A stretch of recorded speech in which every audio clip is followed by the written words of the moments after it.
Good evening, I'm Ken Bastido. I'm Dana King. Tonight, a CBS 5 exclusive.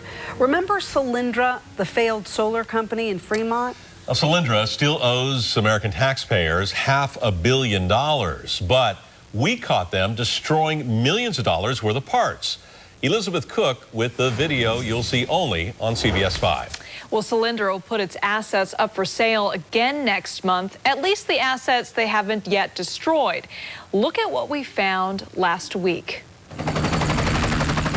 At Solyndra's sprawling complex in Fremont, workers in white jumpsuits unwrap brand new glass tubes used in solar panels.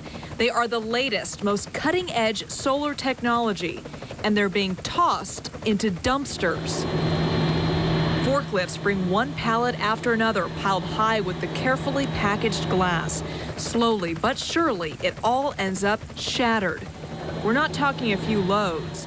Hundreds of thousands of tubes on shrink-wrapped pallets will meet a similar demise. Solyndra paid at least $2 million for the specialized glass. We found this piece lying in the parking lot, and Solyndra still owes the German company that made these another $8 million. So why would a bankrupt company that owes a fortune to creditors, including U.S. taxpayers, be throwing away millions of dollars worth of assets? You're on private property right now. I need to leave. Solyndra is not commenting, but court documents reveal the company got permission to abandon the high-grade glass. The court agreeing that it was of inconsequential value because of the cost of storing them exceeds their value. An employee for Heritage Global Partners, the company in charge of selling Solyndra's assets, told us they conducted an exhaustive search for buyers, but no one wanted them. But how exhaustive was that search? The tubes were never included on the list of Solyndra assets put up for sale at 2 auctions last year. If they were, this man says he would have bought them. We certainly would have bid on them, yeah.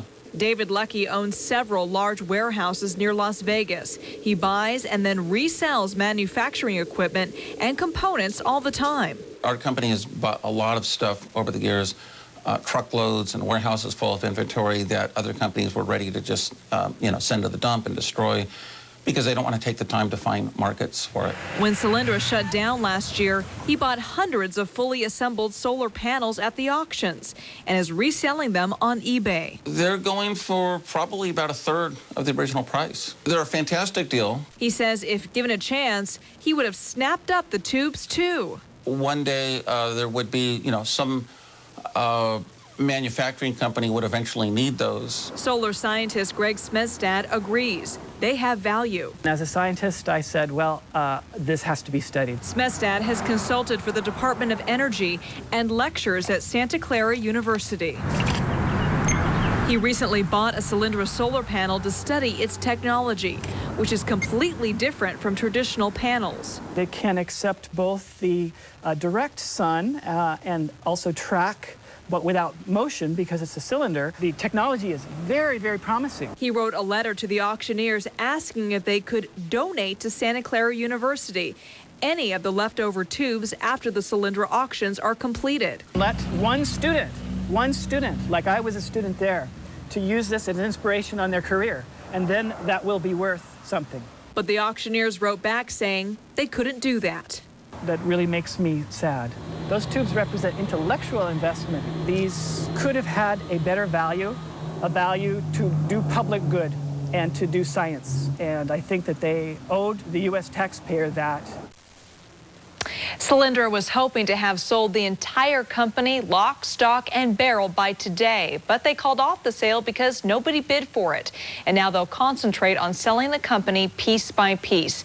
Now, we want to stress, we asked more than once for Solyndra, the auction company, and the bankruptcy trustee to talk to us on camera, but they all refused. We also called the German company that made the glass tubes to see if they wanted to have their tubes back. After all, they're still owed almost $8 million. A spokesman told us he had no idea they were being destroyed. You know, I get it on one level. There are hundreds of millions of dollars in hock. Okay, so a couple $1 million worth of glass tubes is not really going to make a difference to them or the American taxpayer. But just to throw them away, is that what they're going to do? Well, we're told that they might be recycled, but we haven't had official confirmation from the company yet. So we'll see. All right, we'll see what happens. Liz, thank you for that.